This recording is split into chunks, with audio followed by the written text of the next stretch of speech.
So in today's video, we're going to talk about the T wave. The T wave in the ECG represents ventricular repolarization. It tends to be a lot slower than the QRS complex, which represents depolarization. So it tends to be broader than this complex and is upright in most leads.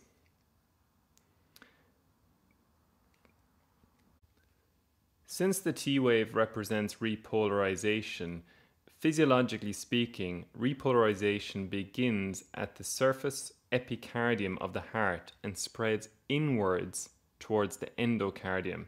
Therefore, in terms of the direction compared to depolarization, we know that repolarization is in the opposite direction.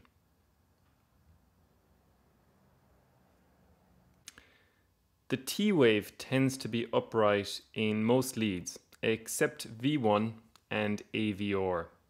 In terms of its size, when you look at it in leads V1 to V6, it should be less than 15 millimeters in amplitude. Often on an ECG, you may see inverted T waves, and it's important to note that these can be a normal finding in certain patients. Inverted T waves, however, may represent other more persistent conditions. So, for example, you see inverted T waves in a patient having a heart attack or myocardial ischemia.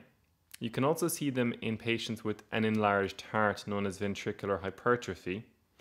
They're also seen in bundle branch blocks and can be seen in a pulmonary embolism where the patient typically presents with shortness of breath, maybe coughing up blood, and risk factors for a pulmonary embolism such as cancer, recent travel, a clotting disorder, or immobility.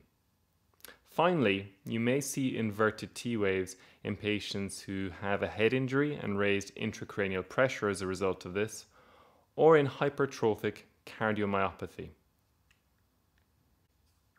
Another common ECG abnormality of T waves is peaked T waves. Peaked T waves are these tall, narrow T waves that are seen in patients who have a high potassium in their blood. So one of the key ECG features of hyperkalemia is a peaked T wave.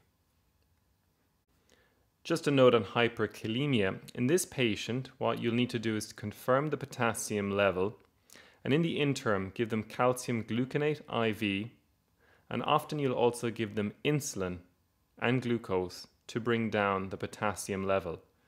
Insulin leads to the influx of potassium into the cell.